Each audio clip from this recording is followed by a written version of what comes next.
Om Swastiastu. Assalamualaikum warahmatullahi wabarakatuh. Salam sejahtera bagi kita semua. Terima kasih Bapak dan Ibu Guru atas waktunya, serta yang terhormat Ibu Kepala SD nomor 10 Jimbaran yang sudah mendampingi kami dalam acara diseminasi aksi nyata dalam rangka Guru Penggerak Angkatan 11. Sebelum kita mulai acara, ada baiknya kita berdoa terlebih dahulu. Berdoa saya pribadi sendiri menurut agama dan kepercayaan masing-masing. Berdoa ini.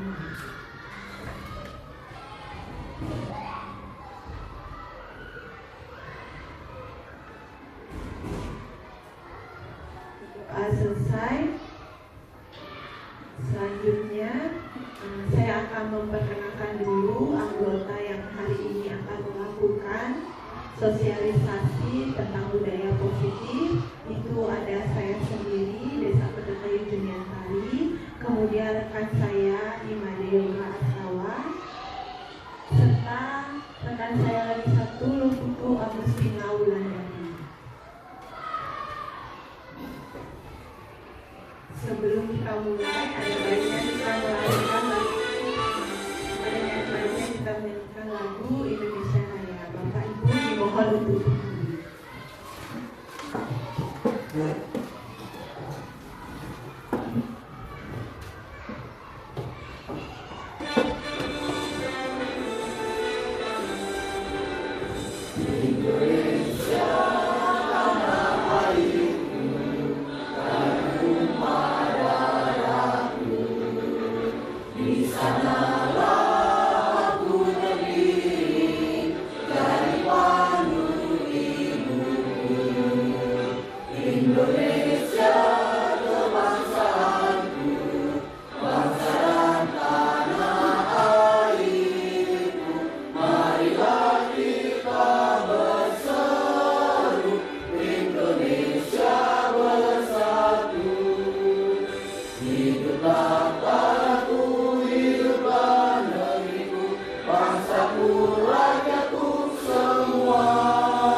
Bapak Ibu dimohon untuk duduk kembali.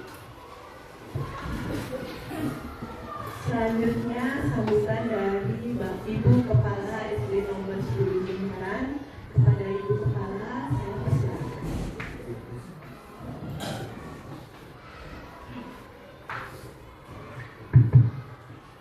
Om Swastiastu. Assalamualaikum warahmatullahi wabarakatuh. Salam sejahtera buat kita semua. Terima kasih atas kesempatan yang diberikan kepada dia. Yang terhormat, yang saya hormati para guru-guru, Bapak Ibu guru dari SD nomor 10 Jimbaran. Yang saya hormati pula para pembawa materi dari ketiga calon guru penggerak angkatan 11, yang dimana di sini dia akan memberikan diseminasi tentang budaya positif dalam pembuatan aksi nyata.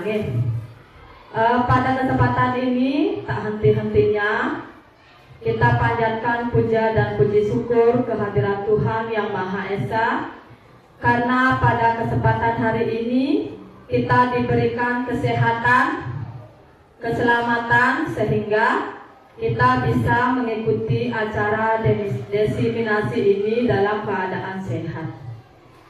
Pada kesempatan ini pula yang mengucapkan terima kasih kepada CGP Tiang ya, yang sebanyak 3 orang yang nantinya bisa membantu Tiang selaku pribadi di sini, kepala sekolah dan guru-guru yang lain dalam mengemban tugas, memberikan yang terbaik untuk sekolah ini ya, dimana nanti tugas-tugas juga nanti yang diberikan bisa dikerjakan dengan baik, yang bisa nanti diterapkan di sekolah kita.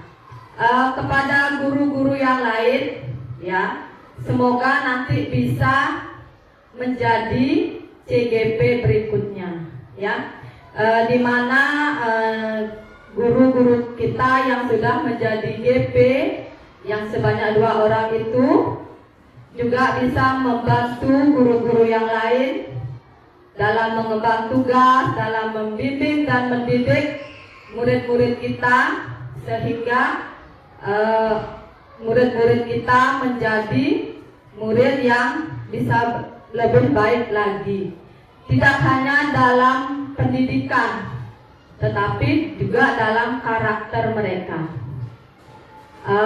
Apa yang sudah didapat nanti selama pelatihan bisa dimanfaatkan dengan baik, bisa diterapkan dan dengan baik, sehingga apa yang sudah didapat bisa berguna untuk diri Bapak Ibu sendiri dan orang lain. Yang hanya itu yang bisa Tiang sampaikan. Tiang tutup untuk para mesanti. Om Santi Santi Santi Om.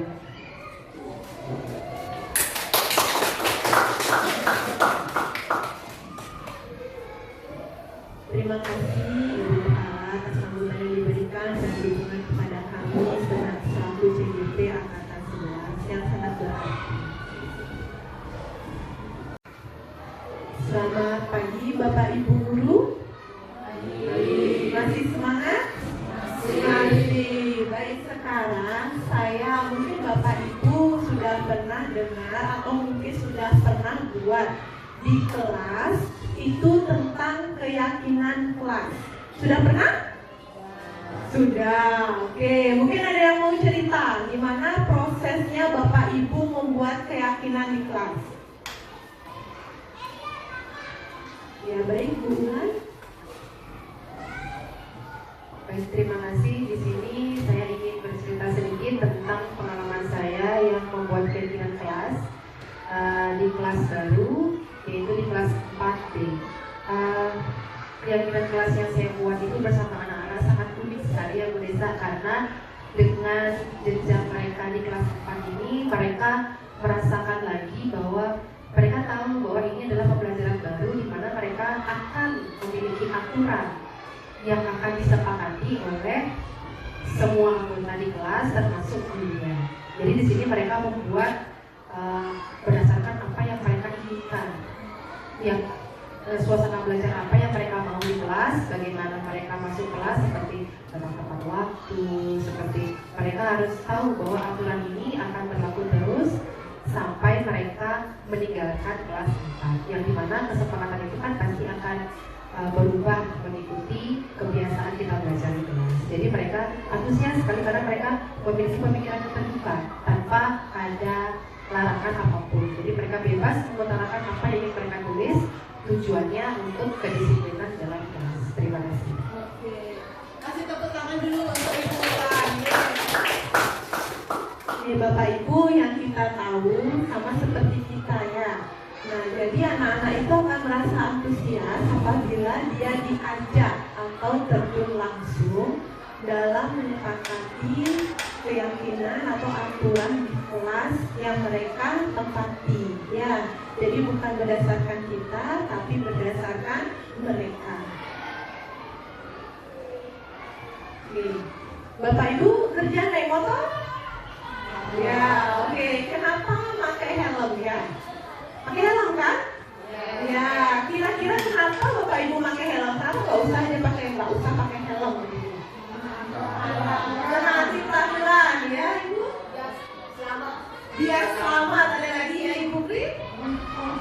menjaga diri kita dari sesuatu yang tidak diinginkan, misalnya terjadi kecelakaan. Oke, ya tidak kecelakaan. Berarti sama dengan ibu ya, ibu Farah itu agar selamat. Ya, Ibu Christine? Oh, menahan panas. Baik. Mungkin demi kesehatan Ibu Christine ya. Jadi agar tidak panas, tapi itu benar ya. Jadi supaya satu keselamatan, dua tidak panas atau demi kesehatan kita ya, debu dan sebagainya. Nah, keselamatan, kesehatan itu merupakan nilai kebajikan atau nilai yang kita yakini bersama ya. Kita yakin bahwa kalau kita pakai helm kita akan selamat ya dan sehat begitu. Jadi sama dengan anak-anak. Kalau mereka meyakini apa yang mereka buat di kelas, mereka percaya itu, mereka akan berusaha untuk melakukan itu meskipun masih ada agak sedikit ya anak-anak itu.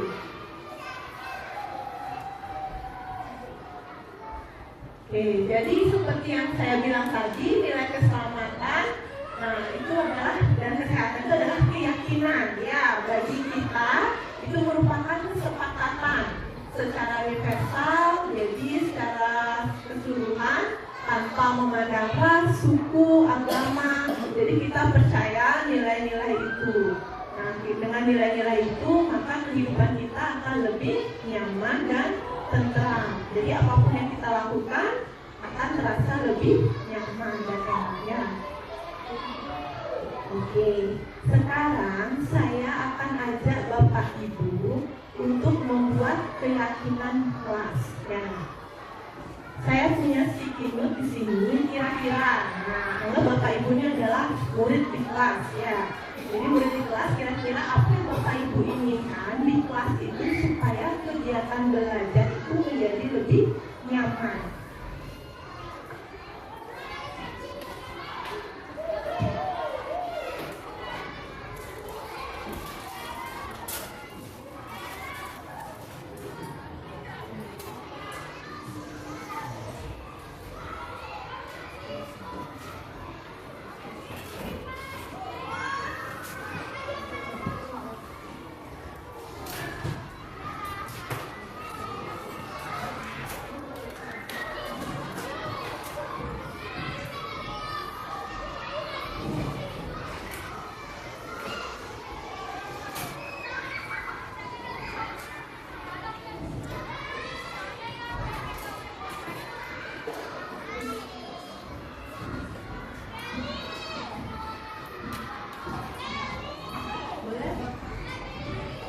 Boleh Bapak Ibu buat satu saja. Apa kira-kira yang harus dilakukan di kelas supaya kegiatan kita belajar itu dengan nyaman? Apa saja boleh? Satu saja. Nah, peraturan di kelas kira-kira.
Mungkin saya akan bacakan ya, di sini ada saling menghargai teman Bapak Ibu guru.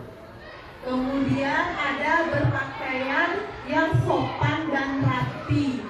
Nah, kemudian ada mendengarkan orang lain berbicara sampai selesai atau tidak mencela. Nah, ini ada di sini. Saling menghargai ini sama ya, mirip dia. Saling menghargai dengan mendengarkan orang lain. Kemudian tidak makan di kelas. Kemudian ada lagi tepat waktu dan disiplin. Ini ada tidak ribut saat Bapak Ibu guru mengajar di kelas. Kemudian selalu fokus dan riang gembira saat pembelajaran. Ada menjaga kebersihan kelas. Kemudian ada mengajak anak langsung dalam pembelajaran atau praktik. Nah, ini gurunya nih ya. Nah, sekarang dari semua ini, kita ubah ke kalimat positif. Mungkin Bapak Ibu pernah dengar kalimat positif? Pernah dengar? Nah, jadi kalau bisa saat kita membuat keyakinan kelas, jangan ada kata jangan. Ya, jangan tidak itu dihindari ya.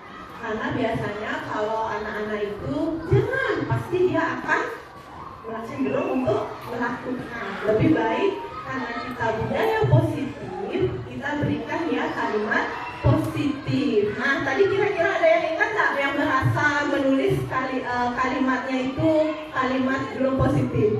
Ada yang ingat kan? Nah, Pak Bayu. Apa tadi Pak Bayu? Hah? Oh, tidak makan di kelas. Sebaiknya kira-kira apa kalau tidak makan di kelas itu kalimat positifnya? Ya, makan di luar kelas. Bisa dikatakan seperti itu ya, makan di luar kelas. Kemudian nih, jatuh ya, maaf ya, tidak ribut saat Bapak Ibu guru mengajar di kelas. Lebih tepatnya apa yang kita gunakan? Mendengarkan Bapak Ibu guru dengan baik, boleh ya, ini mirip ya, atau saling menghargai. Bukan satu berbicara, yang lain mendengarkan, ataupun sebaliknya ya.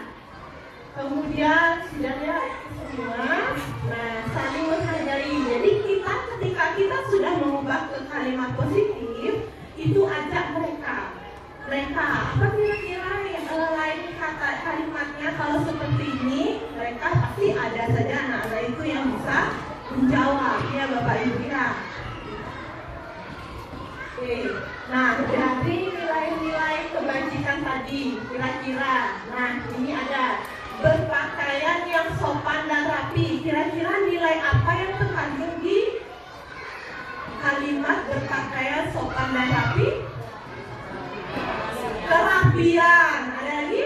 Apa? Kebersihan. Ya, masuk juga ya. Kerapian, kebersihan itu adalah nilai kebajikan yang ada di aturan yang dibuat bersama. Kemudian kalau menjaga kebersihan kelas, nilai apa yang ada di sana? Kebersihan juga, berarti nyambung dia ya. Nilai kebersihan, menjaga kebersihan dan berpakaian yang sopan dan rapi.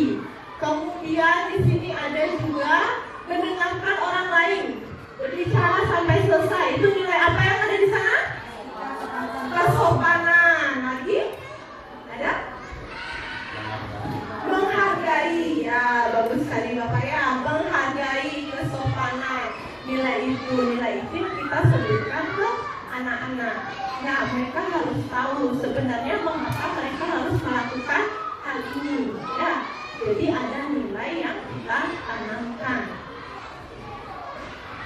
Nah, sekarang, tadi kan kita sudah ya mendengarkan orang lain berbicara sampai selesai, menjaga kebersihan kelas. Tampak seperti kalau misalkan saya ambil contoh nih ya.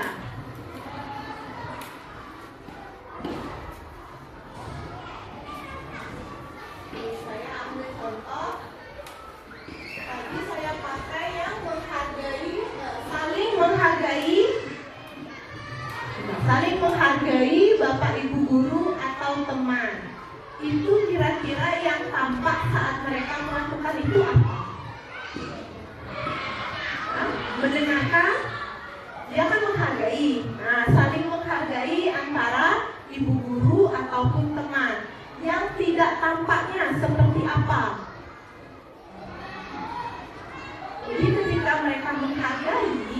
berarti yang tidak tampak berarti mereka mendengarkan orang lain berbicara. Itu yang tidak tampak. Jadi mereka itu sebenarnya sedang melakukan menghargai orang lain. Jadi tidak tampak itu seperti mereka sebenarnya sudah menghargai orang lain saat berbicara. Kemudian mereka tidak mencela. Ya, di tengah-tengah orang berbicara, mereka tidak mencela orang yang sedang berbicara. Jadi tampaknya mereka menghargai, tapi yang tidak tampaknya mereka sudah melakukan hal-hal yang tadi saya sebutkan itu. Ya, itu juga kita bisa sampaikan ke anak-anak. Misalkan saya berikan contoh lagi. Kalau misalkan datang tepat waktu, nah, jadi dia tampaknya seperti apa kalau datang tepat waktu? Ya, datang dia tepat waktu. Tidak tampaknya seperti apa? Ya, tidak tampaknya seperti apa? Sudah datangnya sudah tepat waktu. Ada lagi? Tidak terlambat, ya. Jadi dia juga menghargai waktu. Itu yang tidak tampak. Padahal dia kelihatannya cuma sekedar sudah datang tepat waktu. Berarti hal-hal lain di belakang itu dia sudah terlihat seperti menghargai waktu, ya, tidak datang terlambat. Nah, kalau misalkan tadi ada mendengarkan orang lain berbicara, berarti terdengarnya seperti apa? Misal, kalau sudah mendengarkan orang lain berbicara, berarti dia terdengarnya seperti kalau misalkan mau bertanya, bilang permisi, saya mau bertanya. Ya, silakan Bapak. Nah, seperti bapaknya ya. Jadi dia menghargai teman yang sedang berbicara. Jadi terdengar dia bilang katakan permisi atau angkat tangan dulu, ya. Kemudian terlihatnya bagaimana? Mereka duduk mendengarkan orang lain berbicara. Berperilakunya tentunya menghargai orang lain sedang berbicara. Ya, itu juga kita bisa sampaikan ke anak-anak. Lanjut, Ibu. Nah, jangan lupa juga kita juga harus menyampaikan, ya. Mungkin kalau dulu saya sendiri mungkin masih merasa egois menjadi guru, ya. Jadi apapun yang saya katakan anak-anak tuh harus benar. Tapi kalau sekarang kita juga harus bisa saling bekerja sama dalam kelas itu. Jadi kita harus tahu masing-masing tugas guru dan tugas siswa. Ya, jadi kalau misalkan siswanya tidak boleh, gurunya juga harus memberikan contoh yang sama. Ya, seperti itu. Misalnya tugas guru itu mengajar, mendidik, menjawab pertanyaan, memberi nilai, mengatur kelas, menegakkan peraturan, menjalankan keyakinan kelas, kemudian peduli terhadap semua murid. Berarti murid juga punya tugas dia. Tugasnya dia belajar. Kemudian mereka juga mencoba menghasilkan yang terbaik, bertanya jika tidak paham, mengikuti peraturan, menjalankan juga keyakinan kelas.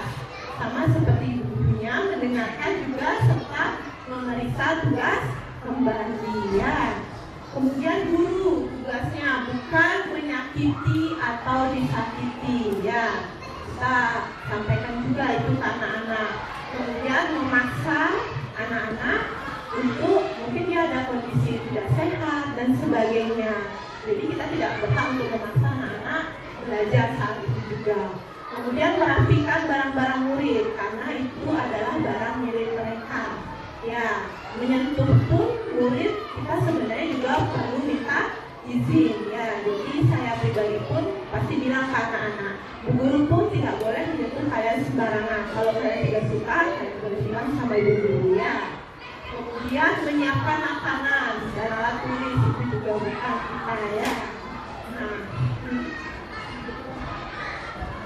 jadi setelah kita sampaikan itu, kita sampaikanlah keyakinan kelas yang sudah disepakati bersama, ya. Jadi jika ada yang sama seperti tadi, menghargai orang lain saat berbicara, kemudian tidak mencela, itu kan sama, dia saling menghargai, itu juga sama, itu bisa dijadikan satu keyakinan kelas dengan nilai kebaikan yang sama.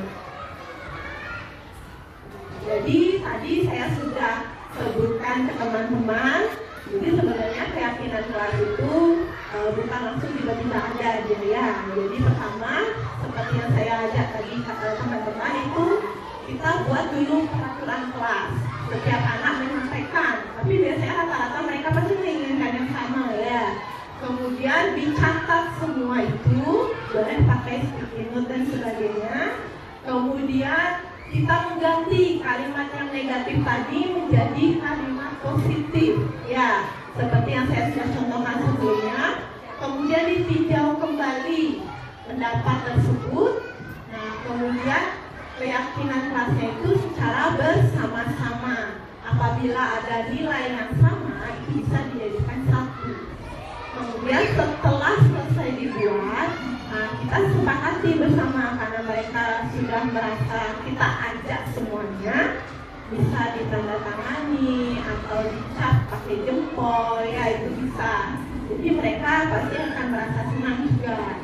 Yang terakhir baru kita tempelkan sama-sama keyakinan kelas tersebut di tempat-tempat yang kita bisa lihat bersama. Ya kalau bisa jangan terlalu banyak keyakinan kelasnya ya. Ya mungkin 3-7 supaya tidak terlalu banyak dan mereka susah untuk mengingatnya.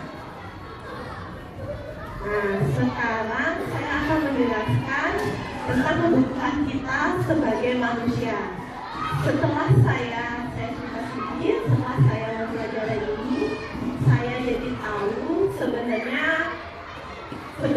yang kita lakukan sehari-hari itu adalah sesuatu yang kita butuhkan untuk memenuhi kebutuhan kita. Bukan hanya dari sandang, pangan, dan papan, tapi juga secara emosi ya. Pulpen yang tadi masih ada? Masih. Sekarang saya punya beberapa pertanyaan. Mungkin ini menjadi pengingat karena ketika saya menjawab ini saya ada rasa bersyukur sedikit. Kemudian mungkin bisa Bapak Ibu jawab sekarang. Kenapa Bapak? Mungkin bisa dijawab sebentar ya.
terlihat sangat berpikir sekali.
Mungkin ada yang sudah selesai, mungkin mau menceritakan, saya tidak memaksa, mungkin mau menceritakan pengalaman hidupnya kepada semuanya. Ibu mau ceritakan? Putri? Boleh? Oke, boleh. Oke, tepuk tangan untuk Putri. Ya. Ini Ibu boleh menceritakan? Ibu mau menceritakan, ya.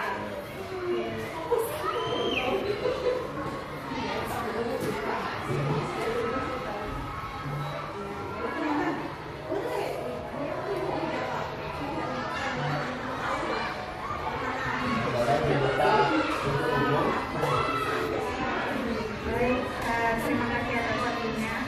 Om Swastiastu. Baik, di sini saya ingin, mungkin semuanya ingin saya jawab ya. Jadi yang pertama tadi, walaupun jawaban di sini saya adalah pasti ada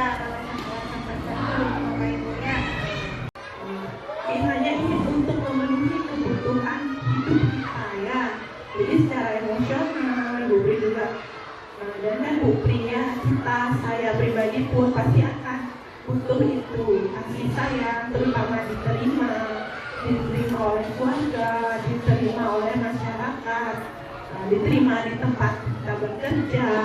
Itu kita butuh sebenarnya itu ya, baru kita merasa nyaman. Karena terkadang kita merasa nggak ada yang ngajak aku, kok aku sendiri ya. Seperti itu ada rasa tidak diterima dalam diri kita ya. Jadi sebenarnya kita butuh itu secara emosional, baru kita bisa merasa nyaman. Mungkin ada bapak ibu lagi satu, mungkin ada yang mau cerita. Oh ibu, baik, ibu mau ke depan. Teman dulu itu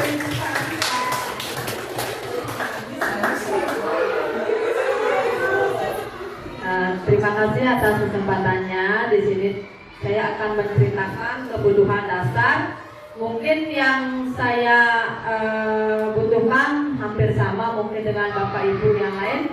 Yang pertama, siapa orang yang terpenting dalam hidup Anda? Mungkin di sini yang terpenting dalam hidup saya adalah diri saya sendiri. Selain diri saya sendiri, mungkin orang tua dan keluarga kecil saya. Kemudian nilai kebajikan apa yang terpenting dalam hidup Anda adalah kesehatan. Karena kalau kita sudah sehat, apa yang ingin kita lakukan bisa kita lakukan. Dan seperti itu ya. Kemudian kalau sifat yang paling ingin saya yang ada pada diri saya atau karakter, mungkin berusaha untuk menjadi orang yang jujur dalam segala hal, walaupun masih ada beberapa yang belum jujur, tapi berusaha untuk menjadi orang yang jujur, baik jujur dalam berkata, berpikir, dan berperilaku. Kemudian pencapaian yang dibanggakan di sini adalah menjadi seorang guru. Baik itu guru untuk anak saya di rumah, yaitu guru Rupake, bisa melahirkan seorang anak, kemudian menjadi guru bagi anak didik saya di sekolah. Itu adalah suatu kebanggaan yang saya cita-citakan dari dulu, di mana saya menjadi seorang guru ini terinspirasi dari bapak saya sendiri. Oh, ternyata jadi seorang guru seperti ini, seperti itu. Kemudian mungkin karena cita-cita saya menjadi seorang guru dan saya berusaha yang menganggap guru itu adalah pekerjaan ideal bagi saya, karena guru itu akan saya emban sampai saya umur 60 tahun, dan seperti itu berarti guru itu menurut saya adalah pekerjaan yang ideal. Kemudian perjalanan hidup di mana merasa itu titik puncak. Perjalanan saya selama ini, karena di satu sisi saya hidup dengan seorang ibu di mana ayah saya sudah meninggal. Di saat perjalanan itu saya belajar sendiri karena orang ibu saya orang tua yang buta huruf, tidak tahu huruf. Jadi semua pembelajaran yang saya dapat saya lakukan sendiri. Di mana saya merasa titik puncak itu saya mempelajari sebuah pelajaran. Kalau saya bisa meneruskan pendidikan, yaitu bisa menjadi seorang sarjana, ya. Kemudian yang terpenting lagi di saat saya mengikuti CPNS di Kabupaten Badung, di situ saya merasa bangga bahwa saya bisa menjadi ini walaupun punya seorang orang tua yang buta huruf. Itu menjadi kebanggaan bagi saya. Kemudian yang terakhir, apa yang paling bermakna dalam hidup Anda? Yang paling bermakna dalam hidup saya adalah orang-orang yang selalu menyayangi saya, baik itu keluarga, teman, ataupun orang-orang di sekitar kita yang belum tentu jadi teman kita. Terima kasih.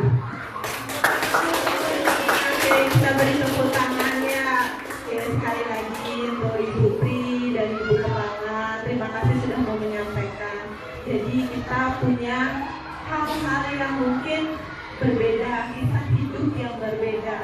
Jadi orang itu titik perjalanannya memiliki start yang berbeda ya. Mungkin saya dari berapa, Ibu dari berapa ya. Oleh karena itu mungkin pencapaian kita tertinggi kita pasti satu dan yang lainnya berbeda, dan kita tidak bisa meremehkan hal itu.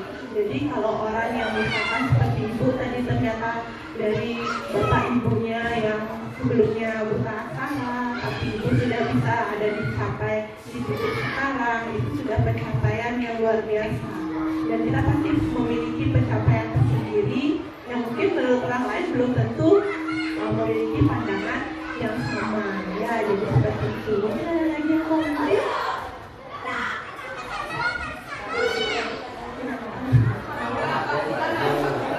Mungkin bapak-bapaknya. Oke, Pak Murabi, tepuk tangan dulu nih.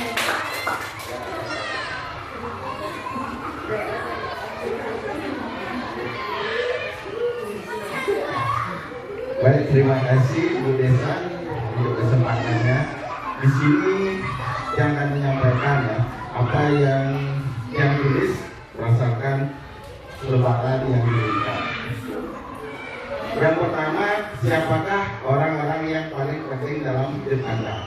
Karena pertanyaannya siapakah orang-orang, berarti banyak ya. Di situ pastinya semua bilang ada menjawab keluarga. Betul ya, setuju ya, keluarga orang yang paling penting, orang yang penting ya, keluarga. Tapi kalau yang memang benar keluarga, dari semua anggota keluarga, yang paling penting itu bagi saya adalah istri. Benar ini jujur. Ya ini jujur dari semua. Kalau orang tua saya penting sekali, tapi di situ saya ada ikatan tanggung jawab, orang tua harus membesarkan saya, ikatan darah, ikatan karma harus melahirkan saya. Tapi kalau istri di satu-satunya anggota keluarga saya yang saya tidak ada ikatan apapun dengan istri saya. Saya tidak punya ikatan apapun. Saya membiayai tidak pernah, sampai besar dia merelakan dirinya untuk mendampingi saya seumur hidup saya dan melahirkan anak-anak saya untuk meneruskan keluarga saya. Ingat ya, untuk menguruskan keluarga cowok, bukan keluarga yang ceweknya. Jadi di situ dianggap istrilah yang luar biasa, yang mendampingi, yang meneruskan keluarga saya itu sehingga bisa terus keturunan saya tidak habis ya. Terus bisa berbuat, mudah-mudahan bisa berbuat baik. Itu yang pertama. Yang kedua, nilai-nilai kebajikan apa yang penting dalam hidup Anda? Saya sebenarnya agak muluk ya. Kalau saya itu nilai-nilai itu saya punya satu prinsip ya. Saya hanya ingin berbuat saja. Ingin berbuat, entah itu kebaikan, apapun itu, hal kecil, hal besar, yang jelas saya hanya ingin berbuat. Itu aja, berbuat untuk orang-orang di sekitar saya. Kadang-kadang keseringan berbuat, kadang-kadang ada yang mungkin bagus responnya, mungkin tidak, karena saya sering kalau ada responnya ingin berbuat semampunya. Itu saja. Terus yang ketiga, kalau Anda menjadi orang yang ideal, karakter atau sifat apa yang Anda paling inginkan ada pada diri Anda? Kalau saya idealnya ingin jadi orang kaya sekali ya. Karena saya terus punya idealnya ingin bisa menjadi orang kaya, karena saya setiap menonton apapun itu sering menghayal ya.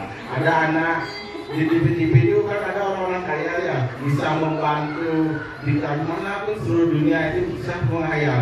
Coba saya bisa seperti itu. Nonton ini kejadiannya di mana? Di Jawa, saya bisa ke Jawa, saya bisa ke Bali, kemanapun yang intinya saya bisa membantu dan berbuat. Itu. Yang keempat, apa pencapaian Anda yang Anda sangat banggakan? Yang paling saya banggakan sekali sampai saya menangis terharu-haru ya, pada saat saya sah menjadi seorang ayah. Itu yang luar biasa ya.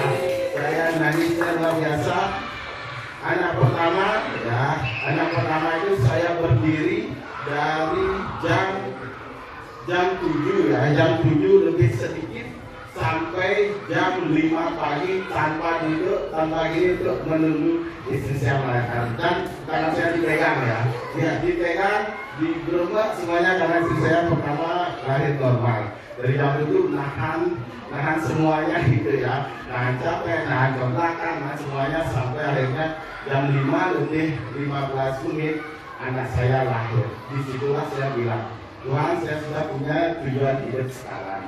Sebelumnya saya tidak punya tujuan hidup karena bagi saya adalah apa hidup mati itu biasa. Keluarga seperti sejak lahir anak saya yang pertama saya bilang waktu itu, sekarang saya baru menemukan tujuan hidup saya. Saya belajar bagaimana membuat anak-anak saya lebih dari orang tuanya. Seperti itu. Terus apa pekerjaan ideal bagi Anda? Nah, karena pekerjaan ideal bagi saya adalah seorang guru. Kenapa? Karena bukan saya guru, karena saya pernah dengar hanya profesi guru lah satu-satunya yang sudah disiapkan tempat satu di surga. Hanya guru. Kenapa kosong itu? Ya. Kenapa ada kok kosong satu mejanya, kursinya? Itu kami siapkan untuk para guru. Nah, seperti itu ya. Jangan ceritakan bagian perjalanan hidup Anda di mana bahasa itulah titik puncak hidup Anda.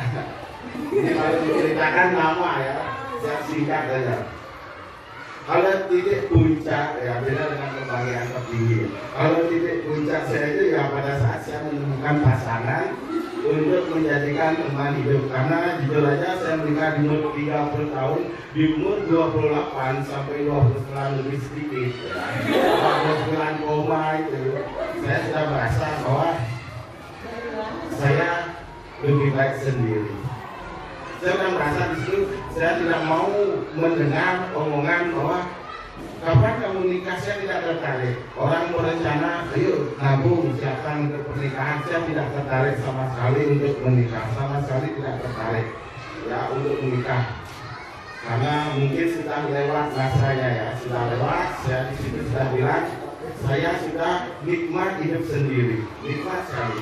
Sampai satu hal kejadian, orang tua saya nangis, datang ke saya nangis bahwa kebahagiaan seorang ibu bukan kamu memberikan saya apa, kamu memberikan saya, kamu sehat, tapi kebahagiaan ibu adalah melihat anaknya bisa memberikan dia sebuah keturunan untuk melahirkan keluarga kita. Demikianlah. Dari situ saya mulai memberanikan diri untuk menjalin hubungan lagi sehingga jadilah pernikahan. Terus yang terakhir, apa yang paling bermakna dalam hidup Anda? Jelas. Ini untuk cowok-cowok ya. Yang paling bermakna itu adalah yang pertama itu adalah keluarga, ya, keluarga dan pasangan tetap istri ya. Karena di saat susah, di saat apapun itu ya, hanya kamu akan lari ke keluarga dan istri. Saya sudah berkali-kali buktikan ya. Saat teman silakan, teman berbuat baik silakan. 7 hari saya tidak bisa bangun, saya punya apapun yang terbaik. Yang mendampingi saya itu hanya istri dan keluarga, sisanya jenguk sekali selesai. Ya itu ya benar itu. Ya banyak sekali yang paling saya sayangi datang sekali, apapun itu bilang datang. Semoga cepat sembuh ya, sudah selesai. Yang memastikan kita sampai sembuh benar-benar itu adalah keluarga. Seperti itu. Ya, maka gaulilah istri daripada pemakannya. Ya, terima kasih.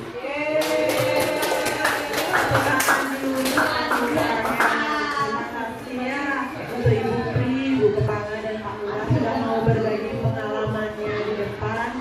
Mungkin itu sedikit kira-kira kenapa saya memberikan pertanyaan-pertanyaan yang saya tuliskan itu.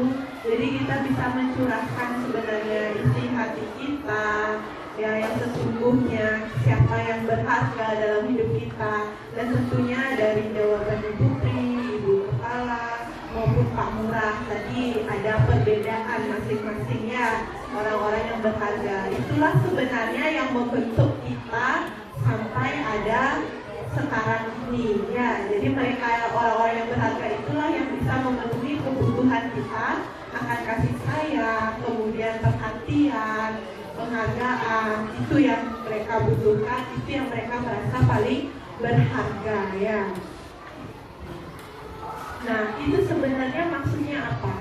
Nanti pada saat kita di kelas atau dengan anak-anak, sesungguhnya kita itu menginginkan lingkungan yang positif. Ya, jadi seperti cerita tadi ya, cerita yang pertama tadi Dewi. Jadi sebenarnya ada lingkungan yang dimana itu membuat seseorang itu agak sedikit tertekan di hidupnya. Jadi karena merasa tertekan, jadi ada perasaan tidak nyaman. Nah, maka dari itu kita, karena ibu sudah sempat sampai sekarang, bisa sampai sekarang itu kan sudah luar biasa. Nah, kita bisa menciptakan lingkungan yang positif untuk anak didik kita agar mereka dapat tumbuh dan berkembang sesuai dengan bakat dan minatnya mereka tanpa dipaksa, karena itu akan membekas ya.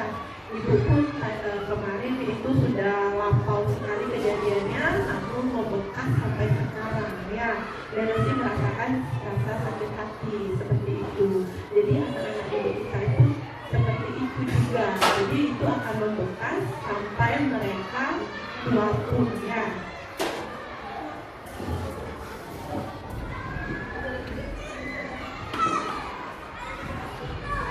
Nah, saya punya gambar. Ada yang di sebelah kanan saya itu ada gambar rumah. Kemudian di bawah ada makanan. Kira-kira yang gantung posisi tangan itu apa? Kesehatan. Ya. Jadi ini merupakan kebutuhan dasar kita. Ya, yang paling utama itu adalah kebutuhan untuk apa ini semuanya ini? Bertahan hidup. Ya, kita harus bertahan hidup. Kalau nggak punya rumah, nggak pernah makan, apalagi sakit-sakitan, mungkin niat hidup pun tidak ada ya. Oke, lanjut kita.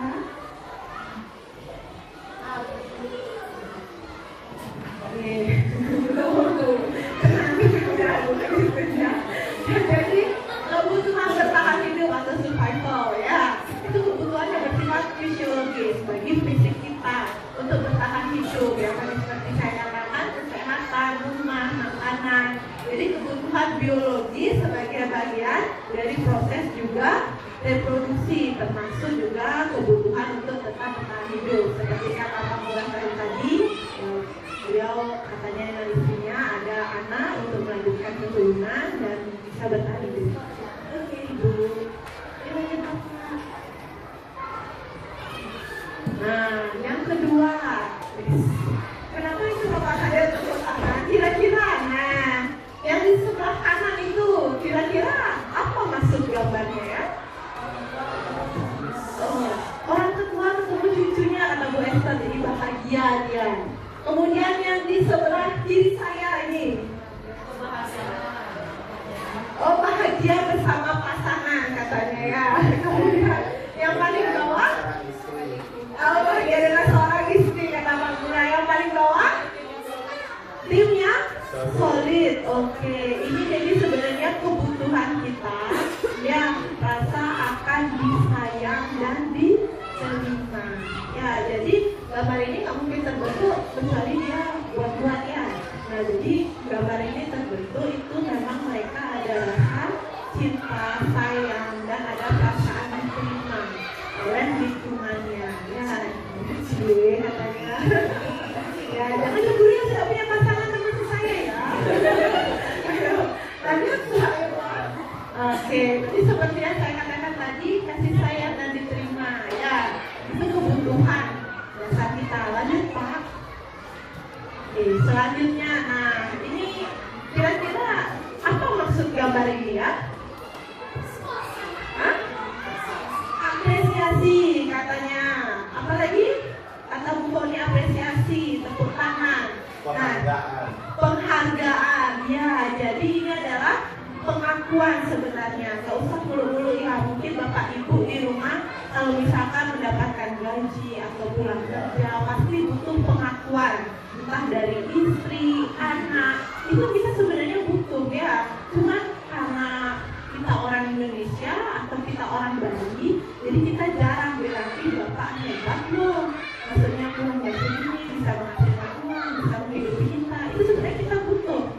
pengakuan itu ya. Dan seorang istri dan ibu pun juga sebenarnya butuh pengakuan dari suaminya ya. Kita tuh butuh diakui ya Bapak Ibu ya, termasuk saya juga ya. Jadi kita tuh butuh diakui, diapresiasi. Kenapa? Itu akan meningkatkan kepercayaan diri kita, juga rasa kita diterima, semangat ya. Jadi nggak usah malu-malu. Meskipun saya belum punya pasangan, tapi saya tahu. Jadi kalau misalkan kalian inginnya apa dengan orang di sekitar, sampaikan saja, nggak usah disimpan-simpan ya. Oke, lanjut. Nah, jadi yang tadi tuh kebutuhan penguasaan ya. Jadi berhubungan dengan kekuatan untuk mencapai sesuatu, menjadi kompeten dan terampil. Dan juga pasti ini diakui. Anak-anak tuh begitu, mereka tuh butuh pengakuan. Makanya mereka agak sedikit cerewet kadang di kelas ya. Guru ini, guru itu, ya. Mereka butuh diakui. Kita aja kadang sakit banyaknya itu kadang lelah juga ya. Mulanya Bapak. Nah, kira-kira kalau ini gambarnya menunjukkan apa ya? Keluar dari zona nyaman. Ada lagi? Kebebasan. Itu kesuksesan katanya Mbak Esther. Ya. Nah, mencoba hal baru. Oke. Mencoba hal baru. Oke, coba next Pak. Kira-kira apa ini? Ya, jadi kebebasan. Kita sebagai manusia perlu bebas. Siapa sih yang suka dikekang-kekang? Ya, suka? Oh, bukan katanya suka dikekang. Agak sedikit beda ya. Beda. Jadi, misalkan bapak-bapak kalian mau ketemu temannya, izin gitu sama istrinya ya, sudah jadi belum, sudah bisa izin belum sama istrinya, sudah disetujui istri belum? Ya, itu kira-kira ya. Jadi misalnya mau pergi, kalau misalnya mau pergi sebentar sama temannya gitu, terus dilarang sama istrinya, pasti ada rasa kesal kan? Oh ya, larang aku. Nah, begitu pun seorang istri pasti kadang-kadang butuh kebebasan ya. Kita juga butuh kebebasan itu. Cuma kalau memang kita ada yang pakai, oh suka dikekang, tapi suka. Oh, memang ada yang suka dikekang.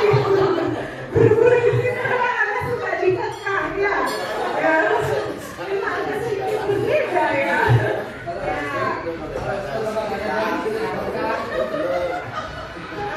Jadi sebenarnya ada pasti nggak mungkin terus-terusan kita dikekangnya. Pasti ada rasa ingin kebebasan. Hanya saja kadang kita harus tahu diri. Begitu juga anak-anak ya, mereka tuh butuh kebebasan. Tapi ajarkan mereka untuk tahu batasannya. Lanjut Pak. Nah, ini yang terakhir. Bahagia pada saya. Bahagia katanya, karena sendiri ya. Ya katanya. Coba Pak, kira-kira gimana Kak? Ya, bahagia atau kesenangan. Kita butuh senang-senang ya, untuk ngasih makan. Ya maksudnya ya, kita butuh bersenang-senang ya. Entah dalam bentuk cerita atau curhat dengan teman ya. Iya Bu. Jadi merasa lebih bahagia. Jujur saja, kalau kita saling dapat sharing cerita, itu pasti kita akan merasa lebih lega dan bahagia. Apalagi punya temannya, jadi kesenangan. Jadi butuh kita akan kesenangan ya. Oke, lanjut Pak. Nah, jadi yang tadi saya jelaskan itu adalah 5 kebutuhan dasar manusia. Itu ada bertahan hidup, penguasaan, kasih sayang dan rasa diterima, kebebasan dan kesenangan ya. Nah, jadi ketika kita mendapatkan apa yang kita inginkan, sebenarnya kita tuh sedang memenuhi satu atau lebih dari satu kebutuhan dasar kita ya. Jadi misalnya rasa diterima oleh keluarga, saling cerita, itu pasti ada rasa kasih sayang di sana, diterima, kebahagiaan gak dapat di sana. Nah, saya punya kasus sekarang ya. Menurut data, nah ini berkaitan dengan anak-anak. Bimo, seorang anak TKB, selalu berlari keluar kelas menghubungi jalan raya di depan sekolahnya yang ramai dengan kendaraan. Tingkahnya membuat guru Bu Ani itu bingung dan seringkali mengejarnya berlari. Nah, ada kemungkinan beberapa jawaban dari Bimo. Kira-kira kebutuhan apa yang dia ingin penuhi sebenarnya itu? Yang pertama, aku senang main kejar-kejaran dengan ibu guru, seru katanya. Nah, dari keempat itu, menurut Bapak Ibu, kira-kira kebutuhan apa yang sedang dipenuhi oleh Bimo ya?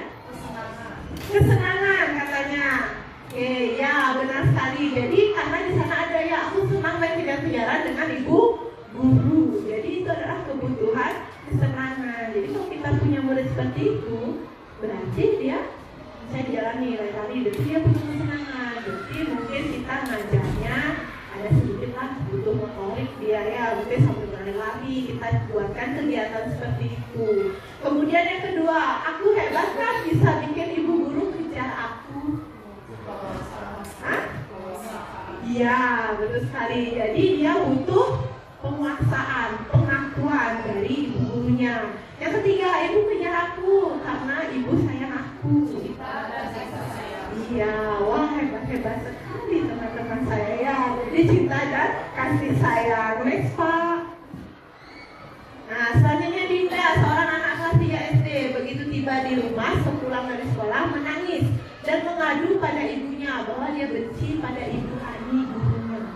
Benci katanya dia sama gurunya. Kenapa kira-kira? Yang pertama, ibu guru bilang, aku tidak boleh bersenandung sewaktu mengerjakan tugas. Katanya kelas harus tenang, tidak ada suara. Kan enggak seru jadinya. Apa? Kebebasan? Ada lagi? Dia ingin bersenandung. Nah, menurut Bapak Ibu apa? Kesenangan? Ya, jadi dia butuh sebenarnya kesenangan ya, dan kebebasan juga masuk ya sebenarnya di sana. Jadi dia butuh kesenangan dan kebebasan. Yang kedua, aku bosan, masa belajarnya cuma gitu-gitu aja, dengerin ibu guru aja. Apa itu? Kebebasan juga? Ya, ya. Jadi dia merasa tidak bebas ya, tertekan dia, tidak senang dia ya. Kemudian yang ketiga, ibu guru tidak menyapaku hari ini, padahal aku pakai jepit rambut baru. Iya, pengakuan, dia butuh diakui ya. Kadang-kadang kita pun begitu kalau ada sesuatu yang baru. Pasti sengaja agak-agak sedikit sama pasangan, mungkin kan agak-agak panik sedikit gitu ya. Jadi butuh diakui. Yang terakhir, aku sebel gambarku tidak rapi, malah ibu guru nunjukin ke teman-teman depan kelas. Kesel katanya dia. Kira-kira apa itu?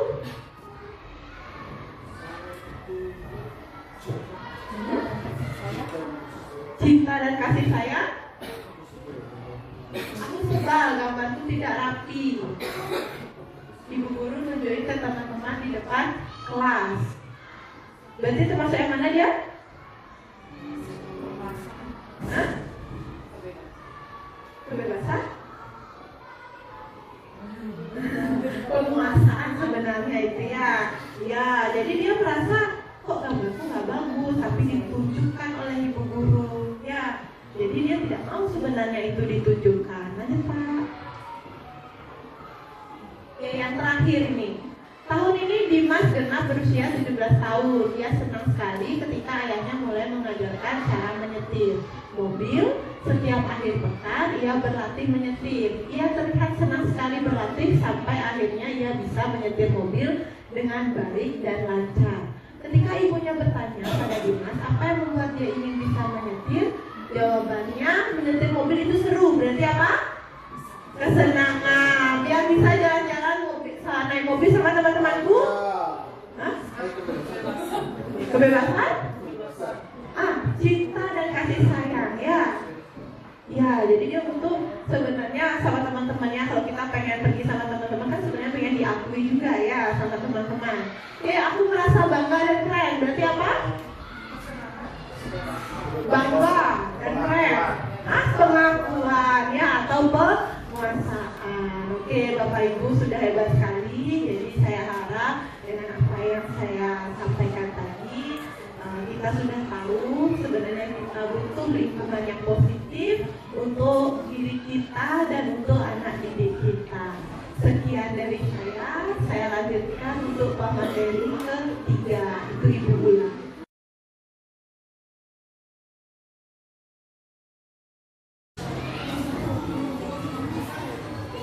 Selamat pagi semuanya.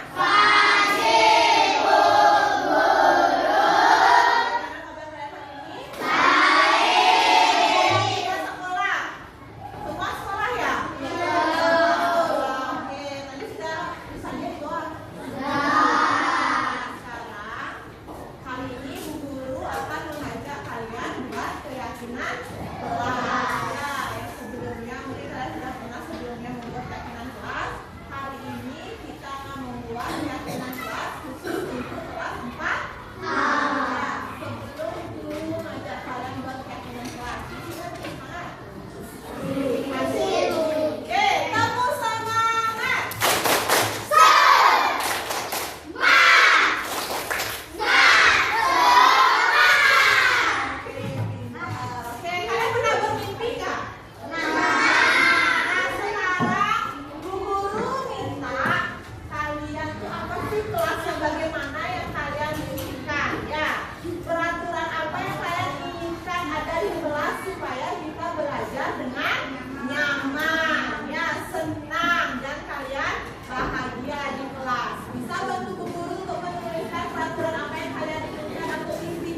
di luar sana